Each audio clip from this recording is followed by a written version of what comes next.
Hello guys, welcome back to my channel. வீடியோக்குள்ளே போகிறதுக்கு முன்னாடி மறக்காமல் இந்த வீடியோக்கு ஒரு லைக்கை போட்டுருங்க.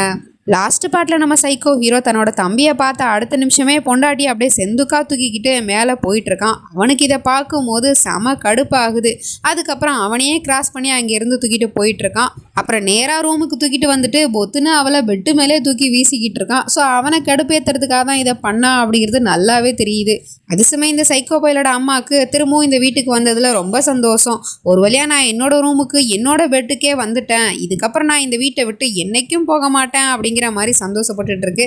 அதுவும் பையன் கையில் தான் இருக்குது அப்படிங்கிற மாதிரி அப்பாவும் சொல்லிக்கிட்டு இருக்காரு. அதுக்கப்புறம் கொஞ்சம் நேரம் கழிச்சு இப்போ நம்ம ஹீரோயினி ட்ரெஸ் சேஞ்ச் பண்ணிட்டா. பார்த்தா நம்ம ஹீரோவோட பேக் மட்டும் அங்கே இருக்குது. சரி, அதில் இருக்கிற துணியெல்லாம் எடுத்து அலிமாரில் வைக்கலாமே அப்படின்னு சொல்லிட்டு அதில் இருக்கிற ஷர்ட்டை வந்து மடித்து வைக்கிறதுக்காக எடுத்துக்கிட்டு இருக்கா. அப்பன்னு பார்த்து புருஷங்காரன் ரூமுக்குள்ளே வந்து அதை தொடாத அப்படின்னு கத்திக்கிட்டு இருக்கான். உடனே அந்த ஷர்ட்டை இவளும் பதறி போய் கீழே போட்டுடுறா. என்னாச்சுங்க அப்படின்னு கேட்டால் அதுக்கு அவன் எந்த பதிலுமே சொல்லலை. அந்த ஷர்ட் எடுத்து அவன் கையில் வச்சுக்கிட்டு இன்னொரு கையில் லைட்டர் எடுத்து வச்சுக்கிட்டு அந்த ஷர்ட்டை எரிச்சு விட்டுறான். ஸோ இதை பார்க்குற பொண்டாட்டிக்கு ஒன்றுமே புரியல. ஏங்க இந்த மாதிரி பண்ணுறீங்க, அது நல்ல ஷர்ட் தானே, எதுக்கு இந்த மாதிரி பண்ணுறீங்க அப்படின்னு கேட்டால் நான் உன்னையே அருவருப்பாக நினைக்கிறேன், அப்படி இருக்கும்போது நீ தொட்ட ஷர்ட்டை மட்டும் நான் போடுவேனா, அதனால தான் எரிச்சேன் அப்படிங்கிற மாதிரி சொல்லிக்கிட்டு இருக்கான். ஸோ இதை பார்க்குற நம்ம ஹீரோயினுக்கு அழுகையாக வருது. ஏங்க அப்படிலாம் பண்ணிக்கிட்டு இருக்கீங்க, தெரியுது நீங்கள் என் மேலே இருக்கிற கோவத்தில் தான் அப்படி பண்ணுறீங்கன்னு, ஆனால் நான் இப்போ உங்கள் பொண்டாட்டியாக மட்டும்தான் இருக்கேன் அப்படின்னு அவ ஏதோ சொல்ல வந்தா போது நிறுத்து அப்படின்னு இவன் கத்திக்கிட்டே இருக்கான். அதே சமயம் அந்த பக்கமாக வந்த அம்மாவுக்கு ஏதோ தீஞ்ச ஸ்மெல் அடிக்குது. எங்கேருந்து இந்த ஸ்மெல் வருது, பையனோட ரூம்லேருந்து அந்த ஸ்மெல் வருது அப்படின்னு அவங்க ஓடி வராங்க. அதுக்குள்ளே இந்த பையன் கரெக்டாக ஷர்ட்டை தூக்கி வீசுகிறான். அவங்க மூஞ்சில் விழுந்திருக்கும். நல்ல வேலை கீழே விழுந்துருச்சு. என்னப்பா ஆச்சு, எதுக்கு இந்த ஷர்ட்டை நீ எரிச்ச அப்படின்னு கேட்டாமா, இதுக்கப்புறம் என்னோட எந்த பொருளையும் இவ தொடக்கூடாது, நான் போடுற ட்ரெஸ்ஸாக இருந்தாலும் சரி, நான் சாப்பிட்ற சாப்பாடாக இருந்தாலும் சரி, அது எல்லாத்தையுமே நீங்கள் தான் எனக்காக செய்யணுமே தவிர இவன் என் விஷயத்தில் எனக்காக எதையுமே பண்ணக்கூடாது அப்படிங்கிற மாதிரி ஸ்ட்ரிக்டாக சொல்லிடுறான். ஆனால் அவன் பொண்டாட்டி தானப்பா அப்படின்னு அந்தம்மா சொல்ல வந்தால் இவன் ஒரு முறை தான் முறைக்கிறான். ஓகேப்பா, ஒன்றும் பிரச்சனை இல்லை, நானே பார்த்துக்கிறேன் அப்படின்னு அந்த அம்மாவும் சொல்லிடுது. அதுக்கப்புறம் இவன் இங்கேருந்து பால்கனி பக்கம் போயிடுறான். பின்னாடியே இவளும் போயிட்டுருக்கா. அங்கே போய் கோவத்தில் தன்னோட கையை அடிச்சிக்கிறான். அப்போவும் இவ கேட்குறா, ஏங்க இப்படிலாம் பண்ணிக்கிட்டு இருக்கீங்க, நான் சொன்னது எல்லாமே உண்மை தான், ஆனால் அது எல்லாமே என்னோட கடந்த காலம், இப்போ நான் உங்களோட மனைவியாக மட்டும்தான் வாழணும்னு ஆசைப்படுறேன் அப்படிங்கிற மாதிரி சொல்லிக்கிட்டு இருக்கா. அடுத்த நிமிஷமே அவன் என்ன நினச்சான்னு தெரில, மனசரங்கி வந்து தன்னோட பொண்டாட்டியை அப்படியே நெருக்கமாக பிடிச்சிக்கிறான். அடுத்த நிமிஷம் அப்படியே கட்டி பிடிச்சிக்கிறான். ஸோ இது இவளுக்குமே ஒன்றும் புரியல. இருந்தாலும் தன்னோட புருஷன் தன்னை மன்னிச்சிட்டான் போல அப்படிங்கிற மாதிரி சொல்லிட்டு பார்த்துட்ருக்கா. ஆனால் அதுக்கப்புறமா தான் தெரியுது அந்த பையன் கோமா அங்கே முறைச்சி பார்த்துக்கிட்டு இருக்கான். எதிர்த்தாப்புல காதலன் அவன் அந்த பக்கம் இருக்கிற பால்கனியில் நின்றுக்கிட்டு இருக்கான். ஆப்போசிட்டில் ரெண்டு பேரோட ரூமும் இருக்குது போல். அவன் எப்படி தன்னோட காதலி அவளோட புருஷன் கூட இவ்வளோ நெருக்கமாக இருக்கிறத பார்த்துக்கிட்டு இந்த பயலுக்கு அதுக்கு மேலே கோவம் வருது. அப்படியே கோவத்தில் முறைச்சி பார்த்துக்கிட்டு இருக்கான். அவனை வெறுப்பேற்றணுங்கிறதுக்காக தான் இந்த பையன் இப்படிலாம் பண்ணிக்கிட்டு இருக்கான். அதுக்கப்புறம் நம்ம ஹீரோயினி விலகி வந்து கொஞ்சம் திரும்பி பார்க்குறா. எதிர்த்தாப்புல காதலை நிற்கிறது தெரியுது. அப்போ அவனுக்காக தான் இதை பண்ணுறான் அப்படிங்கிறது நல்லாவே தெரியுது. விலகி வரலான்னு பார்த்தா அவன் விடவே மாட்டேங்கிறான். கையை பிடிச்சிக்கிட்டு முறுக்குன்னு முறுக்கிக்கிட்டே இருக்கான். அவளோட கை இவனோட முதுகு பக்கத்தில் இருக்கிறதுனால இவன் இப்படி முறுக்கிறதுலாம் அவனுக்கு அங்கே தெரியலை. அவனை பொறுத்த வரைக்கும் அந்த சைடு வீவ்லேருந்து பார்க்கும்போது இவங்க ரெண்டு பேரும் அந்யூன்யமாக இருக்கிற மாதிரி தெரியுது. ஆனால் அது எதுவுமே உண்மை கிடையாது அப்படின்னு சொல்லிட்டு நமக்கு தான் காட்டுறாங்க. நம்ம ஹீரோயினிக்கு வலிக்குது, எனக்கு வலிக்குதுங்க, என் கையை விடுங்க அப்படிங்கிற மாதிரி இவளும் எவ்வளோ சொல்லிக்கிட்டு இருக்கா. ஆனால் அவன் கேட்க மாட்டேங்கிறான். கையை நல்லா முறுக்கி வச்சுக்கிட்டே இருக்கான். இதை பார்க்குற சக்தி அதுக்கு மேலேயே அந்த பயலுக்கு இல்லை. ஸோ அதனால கோவமா அங்கேருந்து ரூமுக்குள்ளே போயிடுறான். அதுக்கப்புறமா தான் இவன் கையை விடுறான். இப்போ தான் அவகிட்ட உண்மையுமே சொல்கிறான். நான் எதுக்காக உன்னை இந்த வீட்டுக்கு கூட்டிகிட்டு வந்தேன்னு இப்போ தெரிஞ்சிருக்குமே உனக்கு. என்ன காயப்படுத்தினால எனக்கு நீ வலியை கொடுத்தல்ல, நான் இந்த வீட்டில் ஒவ்வொரு நிமிஷமும் உனக்கு வலியை கொடுப்பேன். ஓ மூலமாக அவனுக்குமே நான் வலியை கொடுப்பேன்.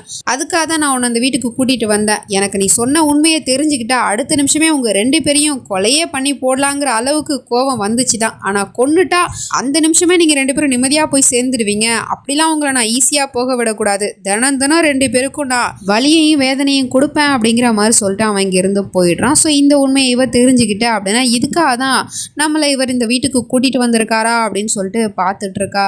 அப்புறம் மாடியிலேருந்து கீழே இறங்கி வந்துக்கிட்டு இருக்கா. பாட்டி வந்து பூஜை பண்ணுறதுக்காக கூப்பிடுது. நீ தான் விளக்கேற்றணும் அப்படிங்கிற மாதிரி சொல்லிட்டு அதுக்கப்புறம் இவளும் பூஜை பண்ணி வேண்டிக்கிறா. இந்த மாதிரி எல்லாமே சீக்கிரம் சரியாகணும், என்னோட புருஷனை நான் புரிஞ்சுக்கணும் அப்படிங்கிற மாதிரி. அப்புறம் எல்லாருக்கும் பிரசாதத்தை கொடுத்துட்டு மேலே வந்துக்கிட்டு இருக்கா. அங்கே தான் தங்கச்சிக்காரி விளாண்டுட்டு இருக்கா அண்ணன் பசங்க கூட. இவ போயிட்டு பிரசாதத்தை கொடுக்கலான்னு போனால் அவளை கண்டாலே அவளுக்கு பிடிக்க மாட்டேங்குது. அங்கேருந்து போக போனால் பிரசாதத்தை எடுத்துக்கோ அப்படிங்கிற மாதிரி சொல்லிட்டு இருக்கா. ரொம்ப நல்லவ மாதிரி நடிக்காத, உன்னோட இந்த நடிப்பெல்லாம் பார்த்து நம்புற ஆளு நான் கிடையாது, பியூஷ் தான் நம்பி ஏமாறுவான் அப்படிங்கிற மாதிரி சொல்லிட்டு ரொம்ப திமிரா பேசிகிட்டு இருக்கா. அங்கே கரெக்டாக அந்த பியூஷ்மே வந்துடுறான். ஏன் இப்படிலாம் பேசிகிட்டு இருக்கா, அவள் உன்னோட அண்ணி, மரியாதையாக பேசு அப்படிங்கிற மாதிரி சொல்லிட்டு ப்ளீஸ்ண்ணா. அவள் இப்படி நடிச்சு உங்களை ஏமாத்தின மாதிரி தான் என்னையும் ஏமாத்திட்டான். நான் என்னமோ லக்ஷு கூட இவளுக்கு கல்யாணம் பண்ணிக்க விருப்பம் இல்லைன்னு நினச்சிக்கிட்டு தான் அப்பா கிட்டே எல்லா உண்மையுமே சொன்னேன். அதுக்கப்புறம் இவ எப்படியாவது உங்களை கல்யாணம் பண்ணிப்பான்னு ஆசைப்பட்டான். ஆனால் இவள் உங்களே ஏமாற்றிட்டு லக்ஷனாவை போயிட்டு கல்யாணம் பண்ணிக்கிட்டால. இதுக்கு எதுக்கு அவள் அவ்வளோ ட்ராமா பண்ணி நடிச்சு எல்லாரும் ஏமாற்றணும்? இந்த மாதிரி ஒரு கேவலமான பொம்பளையே நான் பார்த்ததே இல்லை அப்படிங்கிற மாதிரி சொல்லிட்டு பேசவும் அவனுக்கு கோவம் வந்து ஓங்கி அறைய போகிறான். டக்குன்னு இவ தான் தடுக்கிறா.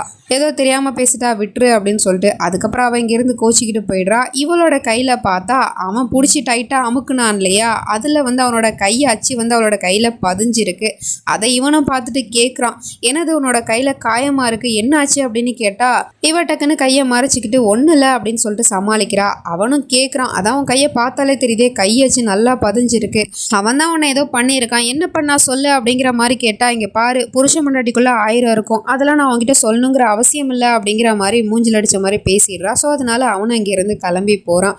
அப்பன்னு பார்த்து கரெக்டாக அந்த பில்லுமே மேலே தான் வந்துட்டு இருப்பான் போல். இவங்க 2 பேரும் இங்கே நின்றுட்டு இருக்கிறத பார்த்துட்டு அங்கேருந்து வந்து, என்ன 2 பேரும் பேசிகிட்டு இருந்தீங்க போல், நான் வந்து டிஸ்டர்ப் பண்ணிட்டேனா, வேணும்னா ரூமில் போயிட்டு சாவாசமாக உட்காந்து பேசுங்களேன் அப்படிங்கிற மாதிரி சொல்லிட்டு இருக்கான். அவனுக்கு கோவம் வந்துடுது. இங்கே பாரு, நீ நினைக்கிற மாதிரி ஒன்றும் இல்லை அப்படின்னு சொல்லிட்டு, உங்கள் 2 பேருக்கு நடுவில் என்ன இருக்குன்னு தான் எனக்கு தெரியுமே, சும்மா நடிக்காதடா அப்படிங்கிற மாதிரி சொல்லிட்டு இருக்கான்.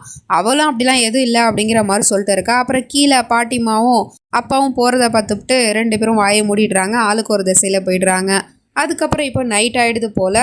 பெரிய மருமக சமைச்சிக்கிட்டு இருக்கா கிச்சனில். நம்ம ஹீரோயினையும் போயிட்டு ஹெல்ப் பண்ணுறதுக்காக போயிட்டுருக்கா. அப்போ மாமியார்காரி வந்து, உன் புருஷனுக்கும் சேர்ந்து 4 சப்பாத்தி சுட்டு வையே அப்படிங்கிற மாதிரி சொன்னால் அவள் சொல்லிடுறா, என்ன தான் அவர் எந்த வேலையும் பண்ண வேணான்னு சொன்னாரே, அப்படி இருக்கும்போது நான் சமைச்சேன்னு தெரிஞ்சிச்சுன்னா திரும்பவும் கோவப்படுவார், அதனால நான் பண்ணலை அப்படின்னு சொல்லிடுறா. என்ன நீ செஞ்ச சப்பாத்தியில் உன் பேரை எழுதியா ஒட்ட போகிற, அவனுக்கு என்ன தெரியவா போகுது, கேட்டால் நான் செஞ்சேன்னு சொல்லிக்கிறேன், நீ ஏன் பண்ணு அப்படிங்கிற மாதிரி அந்தம்மா வேலை பார்க்குறதுக்கு அலுப்புப்பட்டுக்கிட்டு இவளை கோத்து விடுது. இவளும் வேறு வழியே இல்லாமல் தான் பண்ணிக்கிட்டு இருக்கா.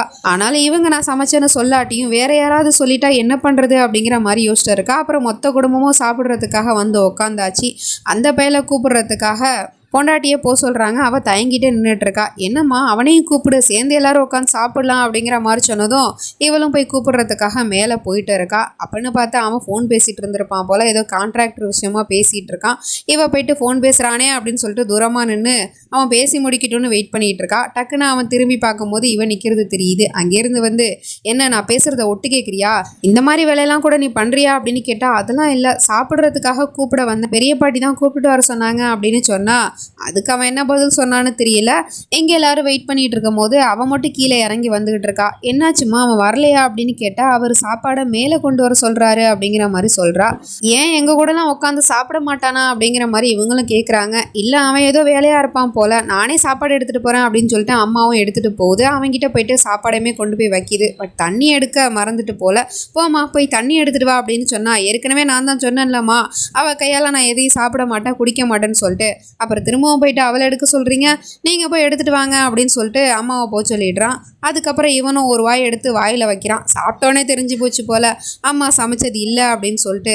இது யார் சமைச்சா அப்படின்னு கேட்குறான். இவன் முழிச்சிக்கிட்டு இருக்கா பயந்துக்கிட்டு, என்ன சொல்கிறதுன்னு தெரியாமல். அதான் கேட்குறேன்ல யார் சமைச்சா அப்படிங்கிற மாதிரி கேட்டுட்டு இருக்கான். அப்போது அவள் எதுவுமே சொல்லலை அப்படிங்கோமே டக்குன்னு சாப்பாடு பிளேட்டை தூக்கி வீசிக்கிட்டு இருக்கான். அந்த சத்தம் கீழே இருக்கிற எல்லாருக்குமே கேட்டுருது. அம்மாவும் அங்கே வந்து பார்த்துட்டு, அச்சுச்சே இவனுக்கு உண்மை தெரிஞ்சு போச்சா அப்படின்னு சொல்லிட்டு அங்கே மேலே நிற்கிறாங்க. ரூமுக்குள்ளே போகலை போல். இங்கே இவங்க சத்தம் கேட்டு, என்ன சத்தம்னு போய் பாரு அப்படின்னு மருமகளையும் சின்ன பாட்டியும் அனுப்பி வைக்கிறாங்க. அது சமயம் இந்த பக்கம் இவனுக்கு தெரிஞ்சு போச்சு இல்லையா, அவளை பிடிச்சி திட்டிக்கிட்டு இருக்கான். உனக்கு ஒரு தடவை சொன்னா புரியாதா? நான் தான் நல்லா என்னோட துணியை தொடுறதோ இல்லை எனக்காக சமைக்கிறதோ செய்யக்கூடாது அப்படின்னு, அப்புறமும் எதுக்காக சமைச்ச அப்படின்னு கேட்டுக்கிட்டு இருக்கான். அதுக்கு அவ அத்தை தான் செய்ய சொன்னாங்க அப்படின்னு வாயை எடுக்கிறா. ஆனால் அதுக்குள்ள இந்த பையன் முந்திக்கிட்டு, ஏற்கனவே நீ தொட்ட சட்டையை நான் என்ன பண்ணேன்னு தெரியும்ல, இப்போ நீ எனக்காக சாப்பாடு செஞ்சு எடுத்துட்டு வந்திருக்கியா? கீழே விழுந்தா என்ன, அதை நீ இப்பவே சாப்பிட்டாகணும், இதுதான் நான் உனக்கு கொடுக்குற தண்டனை, போய் சாப்பிடு அப்படிங்கிற மாதிரி சொல்லிட்டு இருக்கான். அவ முழிச்சுக்கிட்டு நின்றுட்டு இருக்கா. சாப்பிட போறியா இல்லையா அப்படிங்கிற மாதிரி கத்திக்கிட்டு இருக்கான். அழுதுகிட்டே வந்து அங்க இருக்கிற சாப்பாடை சாப்பிட்றதுக்காக போயிட்டு இருக்கா. பாவம் இந்த பொண்ணு இன்னும் என்னெல்லாம் ஆட்டி வைக்க போறான்னு தெரியல. வெயிட் பண்ணி தான் பார்க்கணும். நெக்ஸ்ட் ஆனிச்சு நம்ம அடுத்த பாட்டில் பார்த்து தெரிஞ்சுப்போம். அது வரைக்கும் பை ஃப்ரெண்ட்ஸ்.